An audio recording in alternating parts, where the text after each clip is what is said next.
Grade 12, so let's do a question on cubic functions from the Eastern Cape 2022 June exam. Question 8 says, the sketch below represents the following functions, eh? So here they give you the standard form of a cubic function, and this is the standard form of a straight line. Then they say A, B, and C are the points where the two graphs intersect. So A, B, and C is where the graphs intersect.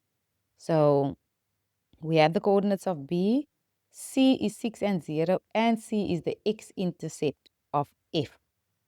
And then it says L and M are the turning points of the cubic function. Okay, so let's go to the questions.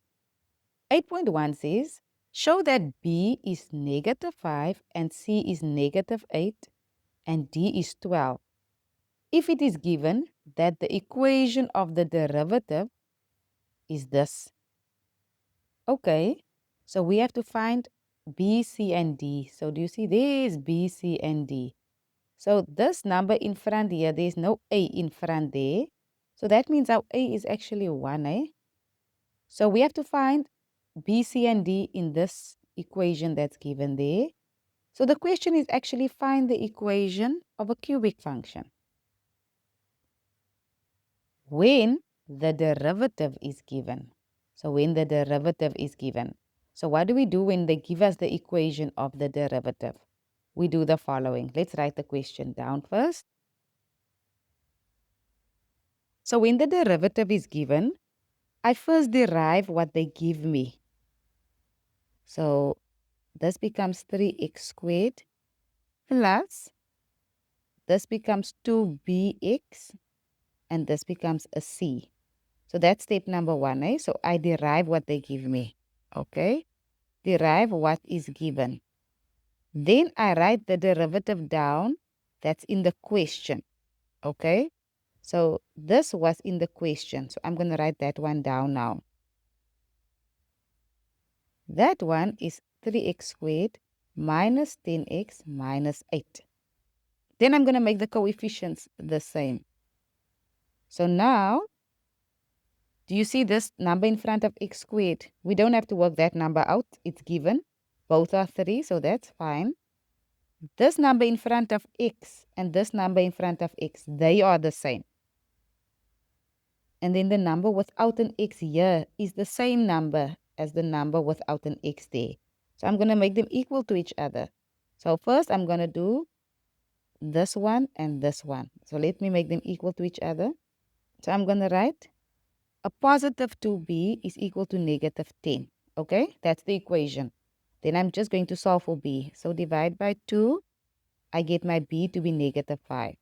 Okay, and then I'm going to say this is equal to that. So c is equal to -8, and there's nothing to solve there. So here we prove that b is -5, and we prove that c is -8. But we haven't proved that d is 12. So what I'm going to do now is I'm going to take my c and my b, and I'm just going to replace it here in the cubic function that was given. So far, I have y is equal to, so can you see? Because I'm only looking for d, I'm going to sub in a point on the cubic function. So do you see this b over there? That point is on the cubic function. So I'm going to sub 2 and -16 into what I have so far. So this becomes -16. Wherever there's an x, it now becomes 2. So this is an 8, this is a 20, this is a 16, and d, and I get my d. If you bring all of this over to the other side, you will get d to be 12. And there we have d is 12. So that means we solve for b, c, and d when the derivative is given. So 8.2 says, determine the coordinates of the turning points L and M. Okay, so we have to determine this and this. So here they want the x and the y value of the turning points of F. So to get a turning point, we derive our function. We make the derivative equal to 0. We solve for x, and then we substitute the x that we got into the original function that was given. Okay, and this is for 5 marks. So I'm going to write my function down, 8.2. So f of x is x to the 3, and then b is now negative 5, so negative 5x squared. C is negative 8x, and then d was 12. Okay, so step number 1, let's derive the function. So if you derive this function, you get 3x squared minus 10x minus 8. Then I take the derivative and I make it equal to 0. 0 is equal to 3x squared minus 10x minus 8. Now I solve for x. You can either use the formula or you can factorize. So let's go. I'm going to try and factorize. Grade 12, you can use the formula. You don't have to factorize. So this is 3x and x. And then I get a 2 and a 4. And this is a plus and this is a minus. So I get my 1x value to be, I change the sign, so this is a negative 2 and I divide by 3. Or I get my other x to be a 4. So okay, I solve for x. And then I'm going to substitute the x into the original function, not into the derivative. So not into this one. I sub it back into this one over there. So now I'm going to first sub this one and get an answer. Then I'm going to sub this one and get an answer. So let's go. So I'm first going to substitute negative 2 over 3 into my function. So this is negative 2 over 3 to the 3. So I'm subbing it in to this one over here, grade 12. And then it's minus 5, negative 2 over 3. Then it's minus 8, negative 2 over 3.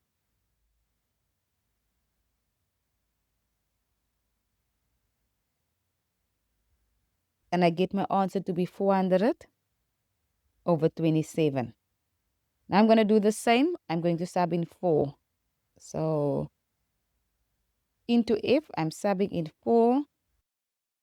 I get the answer to be negative 36. So the two turning points, the one turning point is negative 2 over 3 and 400 over 27. So when I subbed in this, I got that to be the answer. So they are partners. And the other turning point is x is 4 and y is negative 36. Okay, so now we must decide which one is L and which one is M. Remember L and M. So L is where x is a negative. So I'm going to say L is in this one. This is L. And M is where x is a positive, and this is M. And there you worked out the turning points of the cubic function. The next question says, determine the equation of G. So if you look here, G is this line over here. So G is the straight line. And G is also this over here. There's the equation of G in standard form. So I'm going to write 8.3.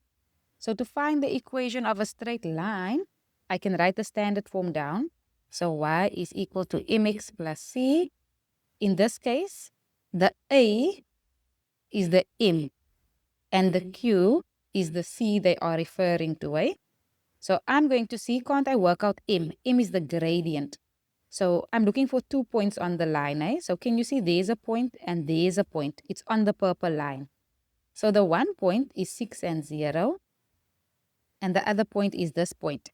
So I'm going to say the one y minus the other y. So the one y minus the other y over this x minus that x. So let's write that down. This x minus that x. And I get my answer to be 4. So I get my gradient to be a positive 4. So that means this m over here is 4. So let's put that in. So y is equal to 4x plus c. And then to get c, I'm going to sub in any point. So I'm going to sub in 6 and 0. So I'm going to write, let's sub in 6 and 0. So that means x is 6 and y is now 0. So this becomes 0 is equal to 4 times 6 plus c. 0 is equal to 24 plus c. C is equal to negative 24. Therefore, let's look at the question. The equation of g. Therefore, g of x is equal to 4x and then minus 24. So 4x minus 24. And that's the equation of g. Okay, our next question, 8.4 says, if it is further given that the coordinates of A is x and negative 36, so that is x and negative 36. Determine the length of AM, okay? So we're working out a distance, eh? So from A to M. So from A to M. So there's this line going here, eh? So let's write the coordinates of M down. M, the coordinates of that turning point was 4 and negative 36. So can you see, grade 12s, that A and M has the same Y value? So it means it's on this horizontal line, eh? So on the horizontal line, so this is x and negative 36, this is A. And then M is 4 and negative 36. So to get the length of a horizontal line like that, you say the one x value minus the other x value. But we don't have the x value of A, so I'm going to work out this x value. So the point A is on the straight line over here. It's on g of x. So I'm going to write down A is on g of x. So I'm going to write the equation down. The equation was y is equal to 4x minus 24.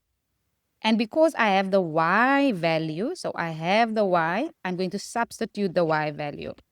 So I'm going to write, I have the y of point A. I'm going to substitute y is equal to negative 36 into the straight line to get the x coordinate. So negative 36 is equal to 4x minus 24. And then I solve for x. This is plus 24. So this is 4x. 4x is equal to negative 12. Divide by 4. Divide by 4. I get x to be a negative 3. Okay, so I'm back here. So let's say you have a straight line. This is A and this is M. This is now negative 3 and negative 36. This is 4 and negative 36. So to get a horizontal distance like this, I say the biggest x minus the smaller x. So the biggest x minus the smaller x. And that will give me the distance, eh? And I get 7 units. And that's how you do that question. So our last question, 8.5 says, for which values of x is the graph of f increasing? Okay? So anything that has to do with increasing or decreasing, you look at the turning points, eh?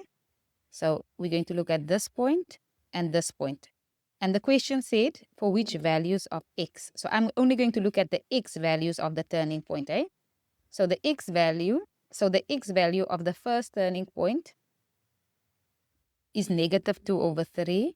And the x value of this turning point was 4. Okay, we worked that out in a previous question. So now I'm going to move on my graph from left to right. So I'm going to start here and go to the turning point. So from here to the turning point, the graph is going up. So the graph is increasing, eh? Then from this turning point to this turning point, the graph is going down. So it's decreasing. And then from this turning point up, it's increasing again. So I'm looking at this side and that side. So this first purple line over here is on the left-hand side of negative 2 over 3. And this purple line is on the right side of 4. So I'm going to write my answer like this. I'm going to say it's where x is on the left-hand side of negative 2 over 3. Or it is where x is on the right-hand side of 4. Don't include an equal sign when they ask for increasing or decreasing. The next question says, for which values of x is the graph of f concaved down? So whenever they talk about concaved up or concave down, they are referring to the point of inflection. So we don't have the point of inflection. We actually have to work it out first, eh? So the point of inflection, you can work it out two ways, eh? The one is you can take your function and derive it twice. So option number one is to derive and derive again, and then make it equal to 0. That answer equal to 0, and then solve for x. So that's the one way of doing it. So let's do that way quickly. So I write my function down. Okay. So I'm using these values over here that we worked out in 8.1. And then I'm going to derive it. So this is 3x squared minus 10x, and this is minus 8. And then I'm going to derive it again. So I get 6x minus 10. So, okay, let's look. I derived again. I'm making this equal to 0 now. So let's make this equal to 0, and I'm going to solve for x. Okay, take the 10 over, divide both sides by 6. And I get the x value of my point of inflection to be 5 over 6. When they ask you about concave up and concave down, you are only looking for the x value of the point of inflection, eh? So x is 5 over 6. Will be anywhere here between the two turning points. So anywhere there, we don't have to be precise, but it's between the two turning points, eh? And this value is 5 over 6. So the question is, what happens before the 5 over 6? So from left to right on my graph. Can you see? There's a sad face. And then after the point of inflection, there's a smiley face. So sad face is concaved down and smiley is concaved up. So let's look. They want to know where is the graph concave down. So concave down is this red part over here, and it's on the left-hand side of 5 over 6. So the answer will be x is less than 5 over 6. Don't put an equal sign there. So another way of finding your POI is to say the x value of the POI is the midpoint between the two turning points, eh? So the x value is equal to this one plus that one over 2. So this x value plus that x value over 2. And your answer is also 5 over 6. And that's how you can find the point of inflection.